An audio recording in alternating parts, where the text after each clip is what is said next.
All right, everybody, what's up? Hey, it is Keith, aka Sincere, and I am back uh, with the Standard 81 podcast. And of course, tonight's topic is being comfortable with failure. Um, Guys, I'm gonna do this one a little bit off the cuff. Usually I have prepared notes, but right now I am currently in beautiful North Carolina. It's a little bit cool in the house that I'm at, but as you can see, um, I am in a log style cabin, chilling here, uh, and it's gorgeous. It's absolutely gorgeous. Anyways, let's get into this. Let's get into this. Being comfortable with failure. Um, uh, in life, we are going to have our ups and downs, our rises and our falls. Um, and it's how we embrace our failures is really what's going to tell us um, how good we're going to become in the future. Now, why do I say that? This has a lot to do with entrepreneurship, and I hear a lot of people now talking about how they want to be entrepreneurs, how they want to be business owners and go-getters, and I think that's 100% great. But like I stated before in Monsters and Men, that is not for everybody. Entrepreneurship, business ownership is not for everybody. And here's the reason why I'm saying that. Because you have to be willing to be comfortable with failure. Um, and you have to be willing to be uh, the type of person that's flexible and easily uh, can easily readjust to things. Here's what I'm saying. Say you have a wonderful idea, right? You get started on that track. 2 or 3 years in, you start looking at your progress on that particular thing. There's some progress, but not really anything sustainable. Now you have to readjust. Now you have to go backwards and see. Sometimes the problem is with people is that we are people of routines and habits. And once we get that routine or habit ingrained in us, we don't like to change it because all of a sudden that's uncomfortable from what we're used to. Well, I'm going to tell you, oftentimes it's that same routine and that same pattern, which is what gets us stuck in that oftentimes merry-go-round of different things. And we find ourselves, for lack of a better word, uh, going in an endless circle, right? The definition of insanity in and of itself is to um, try something over and over again and expect different results. Guys, when it comes to um, hard work and entrepreneurship, hard work is great as long as you're making progress, but hard work with no results is just hard work. And I consider that absolutely stupid. So let's talk about entrepreneurship and entrepreneurship and being comfortable with failure altogether, right? So, with that being said, let's get into it. I am going to split my screen here, and once, like I said, guys, excuse the improfessionalism, but I'm going to look up a few words. Um, I'm going to look up the word failure first. All right, so let's look up the word failure here. Because whenever I get on here to explain something, I always like to look up the words and the definitions of something, because in order to achieve something you got to really first know what it is, and then in order to know, once you know what it is, you got to count the cost and say, and doing that particular thing, you got to say to yourself, am I ready to take this on? And that's a whole different topic. That's a whole different thing that most people don't really look at before they get into things. They just look at the end results, and I'm going to bring that into parallel with scripture, right? Because Of course, this is about scripture, but first, right now, let's just look up words. All right. So here it is. The word failure is a lack of success or an omission um, to a required action or expectation. The last definition of it is um, a collapse in business, uh, non succession in power, or a state of action that is not functioning. All right. And then let's look up entrepreneurship. Right. So the word entrepreneurship. I don't know why my thing just shifted here, but anyways, we'll get that here in a second. All right. So entrepreneurship, uh, as defined.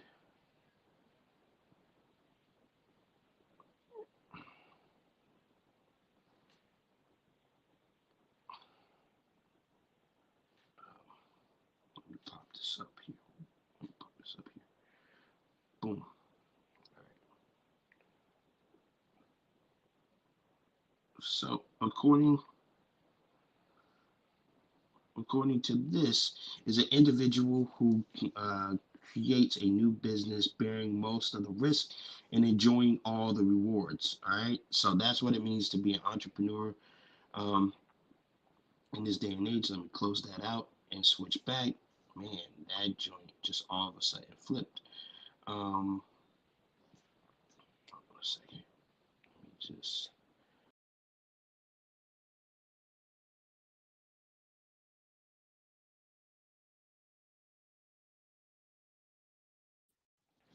Sorry about that, guys. Okay, so like I was saying, that's what it means to be an entrepreneur. Right. So here's the first thing we want to concentrate on in entrepreneurship: the word risk. Right. In order to get something, you got to risk something. That applies in everyday life, right? And especially for guys and ladies. But I'm gonna first talk to the guys first. In order for you to do anything great or anything um, that people see as overly whelmingly good, you have to take some risks. In order to get the girl that you want, you have to go and approach. There is no entre- there is no such thing as entrepreneurship without first a pursuit, right? A risk. Now, does this mean this risk cannot be calculated? Does this risk mean that you don't do any research or study? No, it does. That's absolutely untrue. You must do your research and study. You must do your analyzing and looking at. You must gather the data and statistics and the analytics. You should go into something knowing what you're getting into. Don't dive in. You wouldn't dive into a pool head first without first looking to see how deep it was, right? And not knowing how to swim. That would be a stupid risk. Just like it would be to try to open up a business without first looking at the success rate and the failure rates, um, uh, looking up what the type of demographic you want to appeal to, um, or anything like that. Starting on YouTube, um, you're not going to sit there and say, "Oh, I just want to do this," and not look up the. But here's the key thing. Here's the key thing in it. You have to get started, and you have to come to the grips that when you get started, and this goes for me, man, because I'm talking to myself sometimes here. Um, when you get started, you got to realize that success is not going to come right away. And for a lot of us in this modern age, we are driven by results, and when we don't see those results right away, we tend to want to give up and say this ain't for us anymore. In anything in life, you have to be patient. You have to be willing to continue the pursuit, willing to continue to push forward, willing to be vulnerable to a certain degree in order to accomplish the things that you want to accomplish, which means sometimes you're going to get told no and you're going to get rejected, which is by far the most hard thing to embrace and realize, because people don't like rejection, whether it's in dating, whether it's in business, whether it's in um, social standings. We don't like rejection. We all like to feel like we fit into something.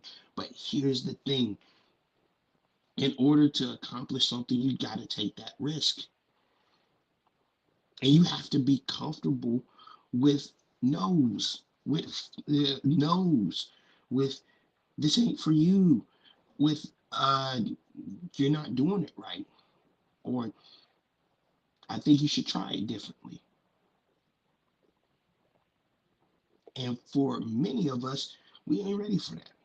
Let's just be real. I'm gonna tell you the truth. There are times in my life I wasn't ready for that, and there are times in life that I've had to admit when things were over. For years, for a good 20 years, I was doing hip hop music, mainly in the Christian realm, but um, I was starting to pick up some momentum. I was starting to travel. People were starting to look at me, but at some point, I was like, man, this ain't it is for me at least. It wasn't going the way I thought it was, and I had two choices at that point. I could continue down that road and see where it led, but at some point, I would have to analyze and see where things were going in order to push forward, or I could let it go and try something different. I chose to let it go and try something different, and then that's how I got into the fitness move, how I got into the fitness thing. Um, Funny story. I'm off off trail here. While I was in music, I got into fitness, and it's so funny. I got into fitness because I was trying to have a excellent performance. I wanted to give performances in hip hop like Michael Jackson did in pop, like Usher did for R&B and everything. So I wound up wanting to get into very good shape, not just only for aesthetic looks only, but so that I would have the wind and the energy to be able to perform for a long amount of time and be able to do things. And that's what got me into fitness, because people started seeing the results and they were like, "Oh my goodness, you should train me." I didn't know anything about that. I went through a couple of programs, got some certifications, and then bada bing, bada boom, I was a trainer when I stepped into the world of um, training and physical fitness after I got out of the music realm. I tried that for about 15 years. Um, and I've seen some measures of success, but I wouldn't say that anything that is sustainable long term, unless I chose to go back and reanalyze and look at what I was doing and where I was failing at, and say, okay, um, I need to hook up with people and gather and get around people that are very successful um, in this realm, and move forward that way. Um, here's here's a key: being able to say I'm not good at something. Wow, what a key! Because oftentimes we hear keys to different things being you need to gather around people that can help you improve and help you grow. But if you don't feel like you need any help, if you feel like you're successful in every area, what do you need a network for if you feel like you already got it all? Ain't that a good question? For all those who want to be business people and entrepreneurs, if you feel like you already got it all, what do you need a network of people for? You just need it. Is it people to pat you on the back and say that you're great, or is it people to come in and really look at what you're doing and say, this is where you're failing at. This is where you can improve. This is how you can get better. Um, I think it's the latter. I think having a network of people puts you in a position to be scrutinized, puts you in a position of criticism and looking to get better in the things that you do. And failure doesn't just mean complete. Remember, the definition of that meant a lack of something. So maybe you're lacking in a particular area. Maybe you're not good at details. Maybe you're not good at marketing. Maybe you're not good at um, selling yourself. Maybe you're not good at interacting with other people. Maybe you're not good at this. Maybe you're not good at that. Maybe you need to improve your technical skills. Uh, Lord knows what it is, but you need to improve in order to improve what it is you're looking to do. And see, a lot of people just don't like criticism. They don't like structure. They don't like discipline. And as men, specifically as men, we need those. Remember in Monsters and Men, I talked about that. We need discipline, we need structure, and we need a responsibility, right? Well, in order to be a successful entrepreneur, and in order to be able to embrace the failures and be comfortable with the failures, you need to be able you need to have those three things in place. You need to have your system of discipline. You need to have your structure there, and you need to know those responsibilities that come along with this, because it's not going to all be sunshine and rainbows. A lot of people are just looking to have the title of entrepreneur. A lot of people are just looking to have the title of business person. A lot of people want to say that I do this, I do that, because it sounds great. But when you look at the responsibilities and the things that go along with it, oftentimes is not exactly what they expected, which is going to move me into the next point. Are you ready to handle the responsibilities of being an entrepreneur? A lot of people don't know all the responsibilities that come with that. And that can be another place that you're failing at big time. And part of it can be you just don't know. You just don't know what you don't know. And in order to really be successful, there are going to be many parts of something that you may not know.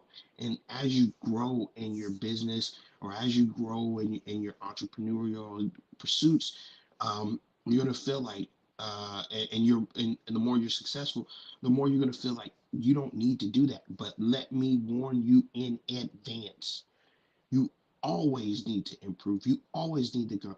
The people who do the best in business, the people who do the best in anything, are always looking to improve. Let's look at LeBron James, for example. Let's look at his career in basketball. Wow. The longevity he has. He looked at all the greats that have ever done it and said, I'm going to duplicate these particular habits, but I'm going to implement these things here to where I felt they failed. Um, and he's always constantly looking to improve his game. He's always constantly looking to improve his team, and now he is recognized right up there with greats such as Michael Jordan, um, Kareem Abdul-Jabbar, and many others that stand on top of the Mount Rushmore in basketball. Um, Michael Jackson, R.I.P. to him. Um, there's never going to be another Michael. But during the course of Michael's life, he tried things, and he kept trying things. And he kept willing. He kept on trying things. What's interesting to me is that after his death, you got to hear and see some of the stuff that he was working on, and some of it I just didn't like, even though I was a big fan of Michael. But that just goes to prove everything wasn't always a smash hit. Wasn't always the greatest thing on earth. He tried stuff. He did different things. He watched it succeed or fail, and he said he's going to make adjustments. And that's what made him great. It wasn't, guys, talent. Let me say this: talent and skill alone is not going to get you there, and hard work alone is not going to get you there. Talent and skill gets you into the door. Hard work and motivation is what pushes you forward. But in order to really do something correctly, you need to combine each and every one of those, along with being able to accept. I don't always have it. And I'm not, and guys, let me say this.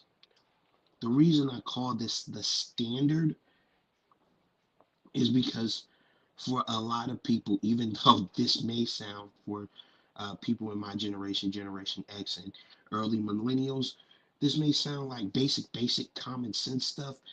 A lot of people coming up now just don't know this. They don't, and they don't even recognize it. They think somehow success comes overnight. Even your favorite rap star has a story um, of how they came up and how they did everything. And a lot of and what you fail to realize is that one person's stepping into something is something somebody else has been doing for years, and finally they got the big break. Finally they got the big moment and got discovered, and there's somebody else right alongside of them that never gets discovered, that never has that big break. Somebody never comes along. Think about how many people are talented, how many people are gifted and never make it. So it's not just about talents and giftings. It's not just about um, how awesome you are. It's not even about how often you do something and how much you dig into something, because that's just not enough. You gotta see where you're failing. You gotta see where um, what you're trying is either making a difference or an improving what it is you want to do, or whether you're falling behind. And that's it. That's that's the whole thing. That's the whole premise of it all. Okay, so let's, and like I said, guys, forgive me because I'm coming off the cuff with this stuff. I'm kind of coming off the cuff. I have some ideas in my mind, but um, I don't have my usual notes. So I'm gonna look at my phone here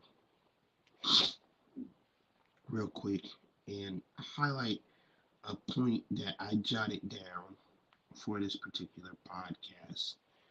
Um, Give me a second. I just gotta find it real quick.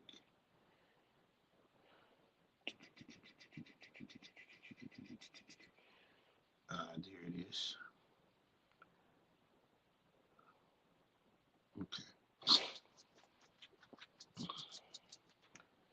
So here's what I said. Um, I said in the course of doing something, you're gonna find out that everything you thought was perfect is not, and that oftentimes you have to rearrange what it is you want to do in order to get to the next steps. Gentlemen, I'm going to say this to you. Oftentimes, to get to the next level, to get to the next step in life, you're going to have to rearrange all the stuff that you do. For me now, I want something different in life. I want to move to a different lane, a different level, and becoming a husband and a father in the future. So now my mindset has to change from that. See, here's the thing that we oftentimes forget. We have prep to do before we get to the next point. Well, we have things that we need to put in place in order to move to the next step. And for those who want to be entrepreneurs, there are things that before you can get to the next step, you need to put certain things in place. Though the things that you had initially may be working, in order for you to expand and grow, you need to put certain new things in place, and you need to figure out how those work. And oftentimes, in trying to figure out how those work, things are going to fall apart, and you're going to get frustrated, and you're going to get annoyed, and you're going to be like, man, this sucks. I don't like it. I'm ready to give up, because even in business and even in entrepreneurship, there are going to be points. There are going to be different things that you do not like about what you are doing. For somebody to sit there, for anybody that's successful to sit there and say, I love everything about what I'm doing, they be lying to themselves because they understand that I'm the visionary, the one that gets it going, but there are things and places that I lack at. I lack at this. So I'm going to look to either hire somebody or put something into place that's going to help me get that done efficiently and move me to the next level. There's this that needs to be done, and I'm not I need to reevaluate, so I'm going to implement this or put this person in place so that I'm more efficient and better at that, because that was a failure. That was a failure in their life that they needed to conquer in order to move to the next step. So I told you I was going to give you a biblical example of this, and there's no greater story of this than the story of Joseph. Now, I'm gonna tell you that this story, um, most people have heard it thousands of times, but I'm gonna put it in to you in this sense. Joseph was great, and he failed a ton of times. And the funny thing about it is he didn't even understand why he failed a ton of times, because he was great, because he was successful. So I'm gonna paraphrase this whole story just to break it down to y'all. Joseph started out as a young man in his father's house, and he was a favorite of his mother and his father. Joseph, in many ways, was favorite, the favorite. He was the one that was lifted up above everybody else, so that made his brothers ultimately jealous of him. But he was also a highly blessed and gifted person.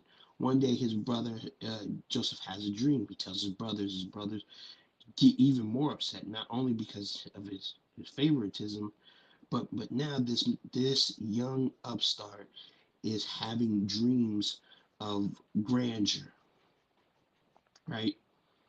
And then they're like, yeah, whatever, man, whatever, homeboy. We ain't here for that. He even tells his mother and father, and his father says, yeah, right, we gonna bow down to you. But both of his parents kind of keep that in mind, right? And this story is found in Genesis, just in case y'all want to know. It's found in Genesis. So his brothers finally get tired of Joseph uh, and all his dreaming and stuff like that, and they decide to sell. They're going to get rid of him. Now, mind you, these are his brothers, so they're like, we can't just kill him. They throw him into a hole. They sell him to a caravan of traders, which leads him into Egypt. Once he's in Egypt, he is sold as a slave. And as a slave, he got into a officer's house where he exceeded and became the head of everything in this man's house outside of what he does for himself and his wife. Now, here's here's where the failure comes in, right? And none of his own. He starts doing so good that the wife starts recognizing his greatness. And she's like, "Oh, I want you so bad." Boo, boo, boo, boo, boo. He says no, and gets caught up in something. The wife lies on him, and now he's thrown into jail. Right? False accusations for him doing the right thing. Failure number one. He was doing it all right, right? Successful, right? And then now he's in jail, right? And at this point, he's asking God and himself, what in the world just happened? I did everything right. I did what I was supposed to be doing. I did what I was meant to do, and it seems as though um, nothing right it seems to be happening. Um, what in the world is going on here? right? So um, it turns out that two of Pharaoh's um, servants go in, the baker, the chief baker, and the cupbearer, right? Or the person that serves more. Either way you want to play it. And they both have dreams. And they tell Joseph this dream, and he interprets it, right? And it happens exactly the way that he says it. And he says, hey, listen, don't forget about me when you get out and you get back into your position talking to the cupbearer.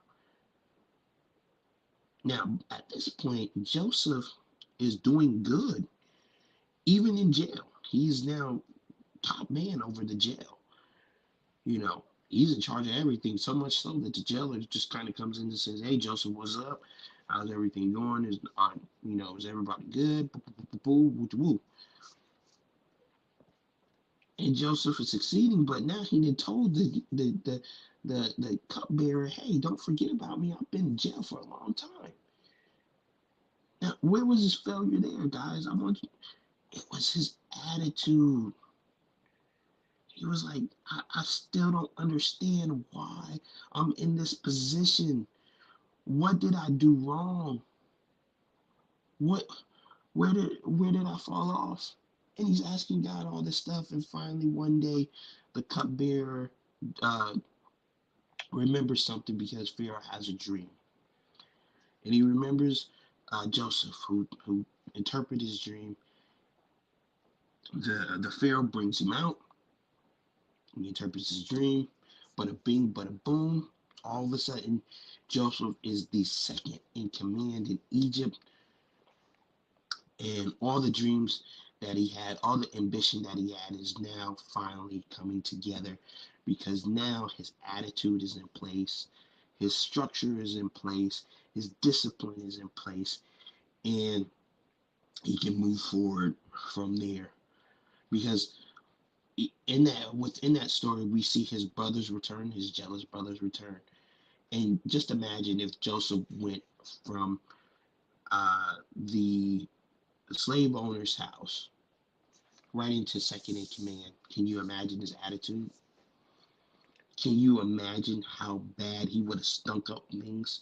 Because during the course of the whole time, he was after he got sold into slavery into Egypt, he was nothing but successful.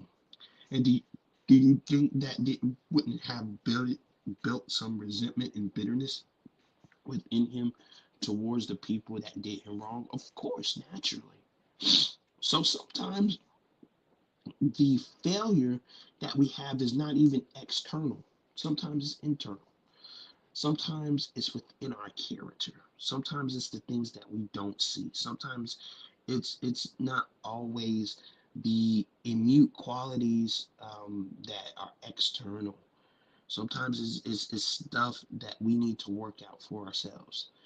And we keep on asking ourselves why we're hitting a wall, why we're hitting a wall, why we're hitting a wall when it comes to going to the next level, when it comes to going to the next step in something, whether it be entrepreneurship, whether it be in owning your own business, or whether it be in relationships. We need to figure out not only is that next step, um, is there a failure to get to that next step in us and what we're doing, but is it something that's here that we need to fix? Is it something that's here that we need to fix?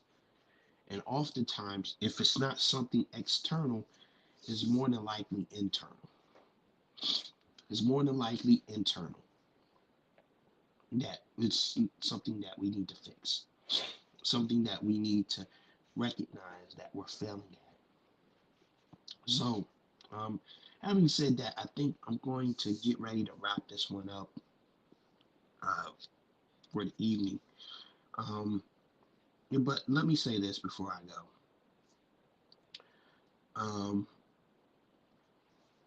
when you do something, just realize this, that inside everything that you choose to want to do and you want to be very successful in, you want to be great in, there's going to be opposition and there's going to be failure.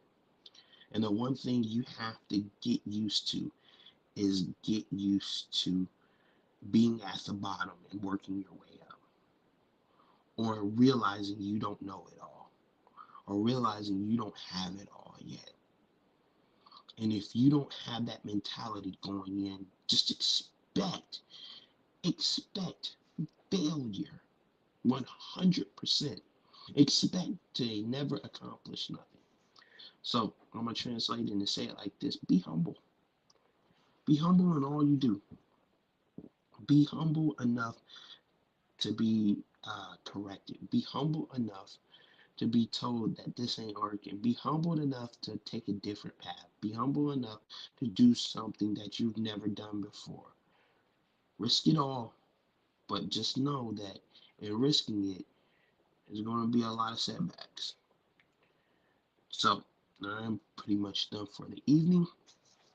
Thank you guys for tuning in. Those that tuned in live and those that watch it afterwards, just give me a thumbs up in the comment section and let me know that you enjoyed this. Once again, my name is Keith, aka Sincere, for the Standard 81 podcast. I'll see you in the next one. Make sure you like, comment, and subscribe, and I'll be back again with more content next Friday. Grace and peace to you all. I'm out.